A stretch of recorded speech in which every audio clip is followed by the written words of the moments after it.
I'll be honest, I don't like this building and I would love to get rid of it, but before I do something as drastic as blowing it up, I think I need to pull it back in, refocus myself, and realize there are more important areas of the park to worry about right now. This building is the least of my problems and it doesn't look that bad, right?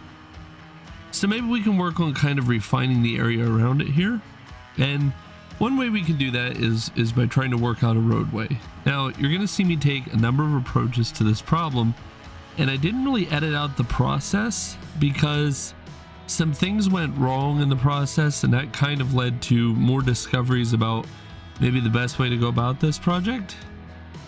But you'll see here right away that switch, and that switch was over to that staff only pathing.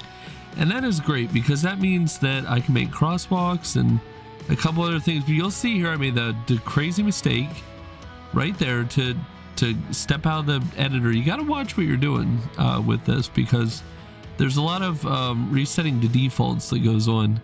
You can see it there happen again. But yeah, so one thing that we're going to work on with this is to create that cohesion. So the episode that follows this, which I think will come out in a couple days for you guys, has already happened for me, is going to be based on the backstage area back there. So that's not going to look as bare as it looks now. But here, along here too, I wanted to put these bollards, or whatever you call them, the things that keep a vehicle from driving through that plaza, or at least discourage it a lot in the event of an accident or a misstep, you know, or sometimes something intentional. But yeah, I I put them down, and it was kind of an afterthought. And as you can see, it's still raining in the game. It rains through this entire episode, and then part way into the next episode before it calms down. Here I'm using that curving tool for the pathing, and I really like that a lot. I really do. I think it looks nice. And of course, you know, I'm just trying to fill in some space, just trying to create more life, more substance to the area, which is really important with creating the immersion. You see me keep looking back through from the entrance plaza onward to the park here. And then I began building what is essentially going to become the first rides and major buildings in the park. And of course, I went with a Ferris wheel. Why not? So Ferris wheels having a weird allure for me. So I was always afraid as a kid to go on them, which, as innocent of a ride as they are, I'd ride a roller coaster before I rode a Ferris wheel. And then my local park, it had a new Ferris wheel installed that was like one of the biggest that had been like in the area or the region or something like that. And it was massive. I rode it and I absolutely loved it. I thought it was a nice, gentle way to sort of get a good bird's eye view of the park and have a look around. And they're not without a little bit of drama when they're operating. I don't know if it's as much as something like a Star Wheel would have, but yeah, there is a little bit of swaying that happens. You know, you do get a little bit nervous, but not much. On the rating scale, it's a gentle ride. So here we got a good example of, I wanted to build a permanent structure, but in parks like this, even their permanent structures look temporary. They look like shacks, huts, but well put together. So I just kind of put lights around it because that's what they do. And then, you know, the fluorescent lights inside. And I think it looks fantastic. I think that it's just about as fitting as you can get. And obviously I'm going to clutter over time. But that's when I got down to the final nitty gritty of this episode, which was I want a gift shop over here on this side. And I really didn't know how to go about doing this at first.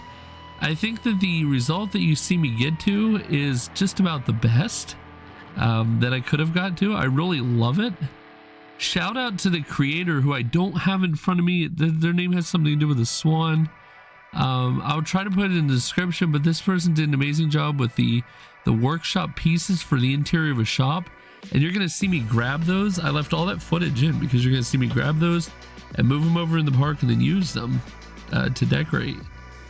And I thought I could get away with what I did in Tinyland with the roofing, but I keep forgetting in the game that I'm going with a certain type of roofing.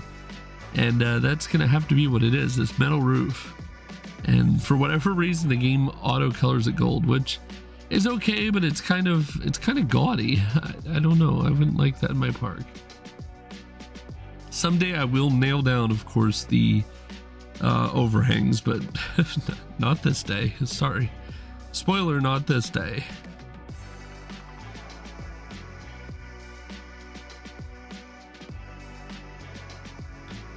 Shout out to changing your mind though. Don't get too in love with that building because there it goes.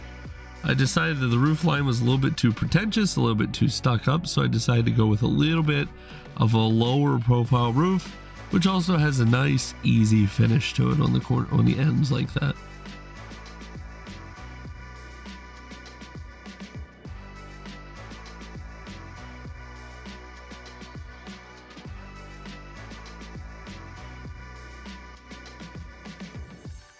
Putting in fencing was an important choice, so it starts to separate the space. And up until this moment, I was still relatively confused about the lighting engine inside of rooms, because I know that there's times when certain people with certain kinds of processors cannot enjoy that nice darkness of an interior. But as you're going to see, I just wasn't meeting all the conditions the game wanted. And right there is one of my biggest complaints with the game right now, is these bizarre path anomalies that occur. And it was worked out there by moving and wiggling some stuff, but man, that's annoying. It's so weird, and it's just strange and annoying. And I really tried my best here with terrain paint. I really did. And I had realized after I built the building that the wooden slats were open. Was not expecting that. More like a cupola or like the Japanese type walls sometimes, vented walls, things like that. You know, these would make great walls on the exterior of a building, up against the building with another wall behind it. Just food for thought. I wanted to be careful how I set this brick within the foundation, because to be honest, it was an afterthought and I didn't want guests' feet sinking into it when they walked, or staff. And then I started reaching out, touching some objects, bringing them into the world. And I realized that outside this gift shop would just be a tacky arrangement of little statues and pieces and items that are just kind of secured down to the building in the most bizarre ways and just mean nothing overall, but add this quirky charm to the whole building. And they're obviously going to vary in size, so I did vary them in size a bit, and then it just kept getting more and more clutter around a shop like this. Makes it look better and better. You just want to keep in mind, like I had that ladder, you wouldn't do that because a guest could potentially climb it. And then of course you laid that roof piece down, you want to look to see that your shapes aren't being pinched against the building. It's details like that that'll keep you moving towards a more cohesive build. And Planet Coaster 2, the developers did a great job making sure that you can do that fairly easily. You'll see that overhang has all kinds of little extra goofy bits hanging off of it. In a channel tradition, I have named this Gifts. You can rename it in the comments. If I like the name you give, you get credit with being the person who named the shop. So drop into the comments and try it out. And they do change over time. I could dethrone the person I chose and say, hey, somebody has brought in another example, and it could be a year later. This is where things get kind of tricky with the build, is this cutout window. I knew I wanted it in the building, but then after having done everything I did, I kind of realized I didn't want it anymore. So I covered it up with this other piece. Arguably I could have put solid walls in and then just put this piece in with the correct spacing, but yeah, why not, you know?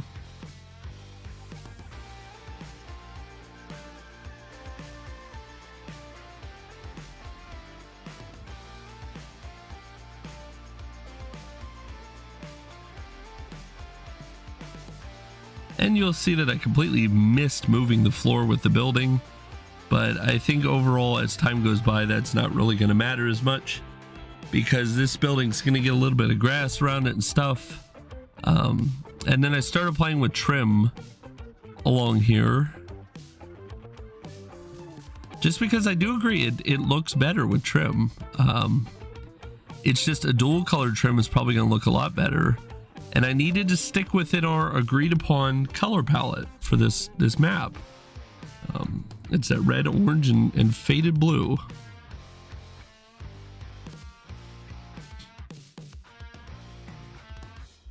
I am not the best at trim work. I really am not, and my ADHD takes over. And I think even right now while I'm recording this voiceover, which is sometime after making this episode, I don't even think that trim is completely covering that building now. It's something that over time I'm gonna have to notice and head back over and just fix it up a bit, but for now, yeah, it's not there. So then I go to the interior and I realize the interior windows are going to need some kind of cover, and I really hardcore struggled with this. I didn't cut any of this out, by the way. As I'm going through though, I realized a wooden floor in here would look so much better, and I think you'll agree that that call was just about perfect. And then I'm trying to find objects that will actually twist and contort, move up against the wall. And at first I was thinking like this metal panel thing, just to turn it into like a shutter over the window. And then I started seeing these art shapes and I was like, oh, these are cool. So I started laying these out all over the walls, because a shop like this would do this. It would just put these tacky big foamy sign thingies up, kind of to make everything a little more eccentric. But what annoyed me with these curtains is how long they were. So I just sank them into the floor, figured complete the illusion. It looks nice regardless. And look at that, they're nice in that yellowish gold that we're going for in the world. And it was just a nice happy thing. And you'll see the interior of the building starts to darken, which is just great. Because that means that I do have everything set correctly and I can go into making dark rides and things. And that's what one of the things I love about Planet Coaster 2 is the darkness inside buildings. But yeah, after these windows get installed here, you're gonna notice a huge difference inside the building at the darkness. See that? Like it's so much more. Now the doorway does add some light too to the room, which you got me here looking, you know, around trying to figure out pieces. And in the end, I just kind of put a little bit of bunting along the top to kind of close that off like it was nice and finished. Realized that one side's a little high, so we just kind of zoom back and boom.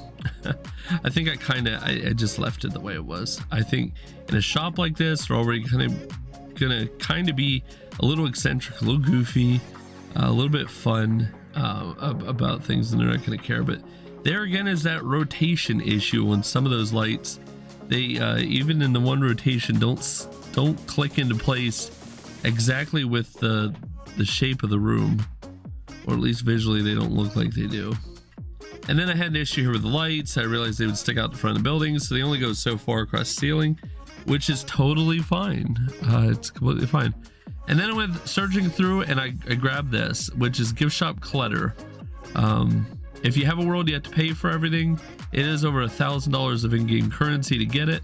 However, it is hands down one of the best teaching tools for making shop stuff, and it's really cool because that just that basket alone, I now have two objects on my workshop and I'm using them in my different worlds. That's why I put them in there, that are just baskets you put things in a shop. You just scale them back and drop them in the basket. It's made out of 4 fences, and you can put those down like outside a shop, around, and it looks cool because it's like it's an object box. But even the shelving is teaching you stuff, because those are all in-game items, obviously, and they're all arranged at different scales in a way that makes them look like shop items, which is just fantastic. But here it is, the gift shop next to the new Ferris wheel inside of Agathas Funland here. And I really hope you're enjoying these. Now the uploads have slowed down significantly, but that's because we're going to go back into a normal kind of schedule here, moving towards Thanksgiving and everything.